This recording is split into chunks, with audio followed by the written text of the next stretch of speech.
皆さんこんにちは。ဒီစိတ်မင်းနေကိုလေစိတ်မင်းနေကိုဒီစာအုပ်ကိုနောက်ဆုံးကနေပြင်ပြောနေအဆုံးထိပို့ပေးမယ်နော်စိတ်မင်းနေကထက်တလဲလဲမိတာပုံများတယ်အားကြောင့်မလို့ဒီဟာစိတ်မင်းနေတပုတ်တမှတ်ဆိုပေမဲ့ကိုအမှတ်ယူနိုင်ခေါင်းလာပဲလေနော်အောင်မဘိုးကယူအောင်မှာဆိုတော့โอเคကြည့်ကြည့်မယ်နော်ဆိုရှုပ်ပတ်ဆိုတာစတင်ထွက်ခွာတယ်ထိန်းနေဆိုတာရင်ကျေးတော့လှပတော့ထိန်းနေရင်ကျေးတော့လှပတော့နှစ်မျိုးတစ်လုံးနဲ့တုံးတာစလုံးနေပေါ့နော်စလုံးနေစကားပြောတာတွေဆိုဒီမှာဆိုရင်ခိုင်းတက်ခုတာဆိုင်ဆိုတော့ဒီတက်ပို့ပြီးလှအောင်ရေးပါပေါ့လက်ရေးကိုပြောတာလေလက်ရေးလှတာတွေဒီစကားပြောတာရင်ကျေးတာစကလုံးနေအရင်ကျေးတာအဲ့ဒီလိုမျိုးနော်โอเคဦးမကြီးဆိုတာတော်တော့ကောင်းမတော့ဂျောစုနဲ့ဆင်တူတယ်နော်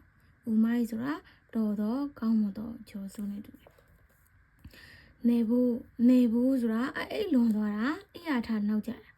အိတ်လွန်သွားတာအိယာထားနောက်ကြတာဆိုတော့စောအိယာမထနိုင်တာပေါ့စောအိယာမထနိုင်တာ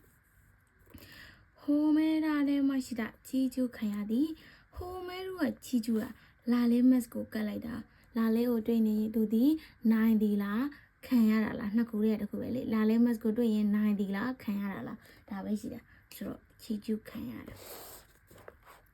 ရုစုခဏမေးတတ်တယ်အိမ်မှာလူမရှိတာရုစုဆိုတာအိမ်မှာလူမရှိခြင်းလူမရှိခြင်းပေါ့နော်ပြီးရင်ဆိုင်ခင်းကဒီမှာတစ်ခါလေးခဏပါတတ်တဲ့ဟာလေးမို့လို့မှတ်စေခြင်းနဲ့ခဆိုင်ခင်းဆိုတာအခုတလောလက်တလောတိတ်မကြခင်ကဆိုတဲ့အတိပဲရှင်းဆက်စောတနာကျင်လာတော့ညီကခါတော့ပေါ့နော်အရတာဆိုတာနော်ညီကကြီးဆိုခါတော့အရတာခါတတော်အရတာပေါ့နော်ခါရရတာဝါရုခွဲသည်အပိုင်းခွဲချသည်ဆိုတော့အိုစားရကိုအိုထိုးしてဒီပကံကိုလွတ်ကြပြီးတော့လွတ်ကြတော့တာကြောင့်လွတ်ကြပြီးတော့ခွဲလိုက်မိတယ်ချစ်ခုခုအချိန်နောက်ကြခြင်း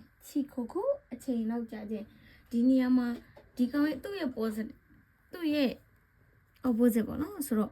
ချစ်ခုခုကအချိန်နောက်ကြခြင်းဆိုဒါဆိုအချိန်မိတာပါလေပေါ့အချိန်မိတာဆိုရင်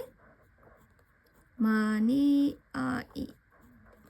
ယာဤမဆိုတာအချိန်မိတာသူရဲ့ပြောင်းပြန်နော်အချိန်မိတာအဲ့လိုတွေတွေ့ကြရင်ဒီဟာပဲလာမလားဒါပဲလာလားကိုကသိသွားပြီအချိန်မိတာโอเคနောက်တစ်ခုတော့မယ်နော်နောက်တော့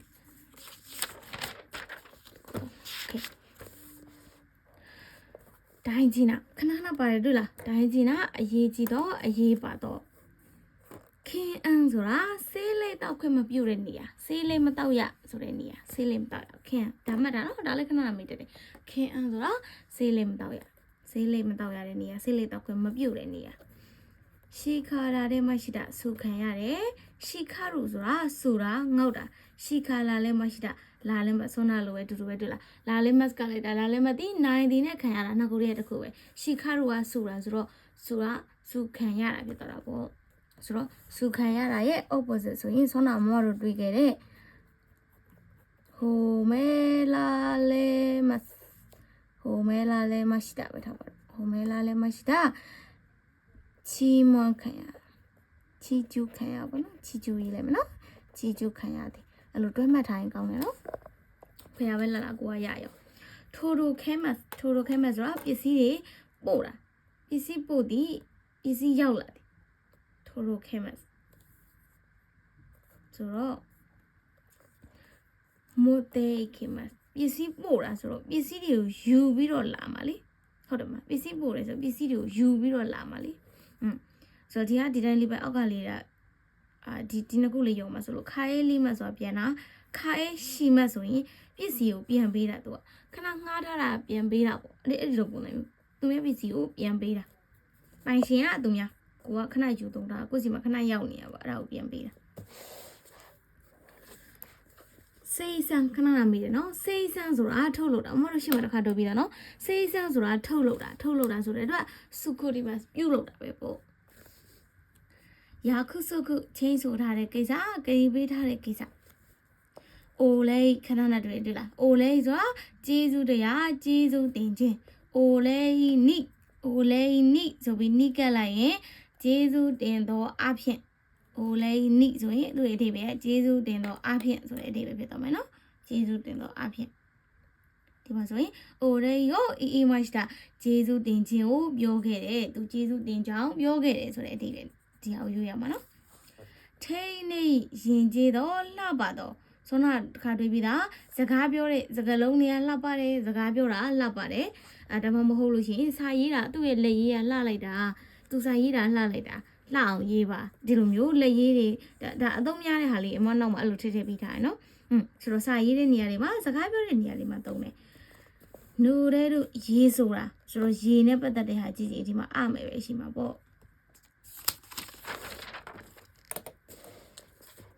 ဝါခဆုဒါလည်းခဏနာမည်တခါတည်းရေနွေးကိုထည့်တာရေနွေးစုပွက်တည်ဝါခဆုရေနွေးစုပွက်တည်ဆိုတော့အိုယူကိုရွေးရုံပဲအိုယူပါတဲ့ဟာအိုယူနဲ့တွဲနေတဲ့ဟာကိုရွေးရုံပဲနော်ဝါခဆုရေနွေးစုပွက်တည်တခြားဟာတွေမှာမသုံးဘူးရေနွေးစုတဲ့နေရာမှာပဲသုံးတယ်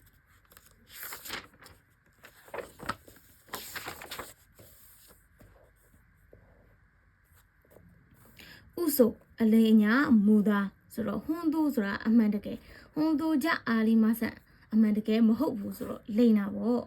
ဥဆိုဆိုတာအလေညာမူသား